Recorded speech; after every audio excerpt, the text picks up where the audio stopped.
ஆசீர்வாதமான நாள் அனைவருக்கும். இன்று நாங்கள் தியானிப்பின் வசனமாக சங்கீதம் 101வது அதிகாரத்திலே 2வது வசனத்தை நாங்கள் பார்க்க போகிறோம். இந்த 2வது வசனத்திலே கடைசி பகுதியிலே நாங்கள் பார்க்கிறோம். இப்படியான ஒரு வார்த்தை கூறுகிறது, என் வீட்டிலே உத்தம இருதயத்தோடு நடந்து கொள்வேன். என் வீட்டிலே உத்தம இருதயத்தோடு நடந்து கொள்வேன். வேதத்தை நாங்கள் பார்த்தால் வேதம் கூறுகிறது, உத்தமம் உள்ள ஒரு இருதயம் இருக்கிறவர் அவன் ஒரு பாக்கியவான் என்று வேதம் கூறுகிறது. இந்த உத்தமம் இருதயம் என்று சொல்லும் பொழுது அதில் என்னத்தை குறிப்பிடுகிறது?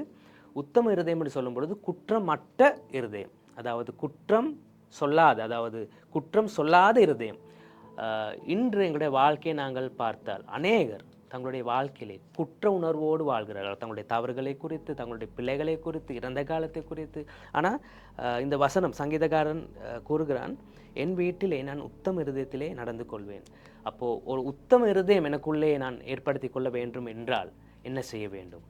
வேதம் எங்களுக்கு கூறுகிறது, தேவனை நாங்கள் புரிந்து கொள்ளும் பொழுது, ரைட், அதாவது நாங்கள் என்னத்தை புரிந்து கொள்கிறோம்? எங்களுடைய தேவன் எங்களை எப்பொழுதும் ஏற்றுக்கொள்ள ஆயத்தமாக இருக்கிறார். எங்களுடைய பாவங்களை அவர் மன்னிக்கிறவர், அவர் எங்களுடைய குறைகளை எண்ணாதவர், எங்களுடைய பாவங்களை நாங்கள் விட்டு விலகும் பொழுது அவர் எங்களை ஏற்றுக்கொள்கிற தகப்பனாக இருக்கிறார். நாங்கள் அவரை புரிந்து கொள்ளும் பொழுது, நாங்கள் தேவனை புரிந்து கொள்ளும் பொழுது எங்களுடைய இருதயத்தில் அந்த குற்ற உணர்வு எங்களை விட்டு போகிறோம். அது மாத்திரமல்ல, தேவனுடைய அன்பை நாங்கள் விளங்கிக் கொள்ளும் பொழுது, அவர் எவ்வளவா எங்களை நேசிக்கிறார், அவருடைய அன்பை நாங்கள் புரிந்து கொள்ளும் பொழுதும் எங்களுடைய இருதயத்தில் குற்ற உணர்வு எங்களை விட்டு போகணும். இன்றைக்கு அநேக கிறிஸ்தவர்கள் அநேகர்கள் ஜெபிக்கிறார்கள், என்னுடைய சபைக்கு வருகிறார்கள், கர்த்தருடைய வார்த்தையை வாசிக்கிறார்கள், தியானிக்கிறார்கள், ஆனாலும் அநேகர் குற்றமுள்ள இருதயத்திலே வாழ்ந்து கொண்டிருக்கிறார்கள். ஆகையால் இன்று நீங்களும் அதே இடத்துல இருந்து, அந்த நிலைமையில் இருந்து உங்களை உற்சாகப்படுத்துகிறேன். தேவனுடைய வார்த்தை மூலமாக உங்களை நான் பலப்படுத்துகிறேன்.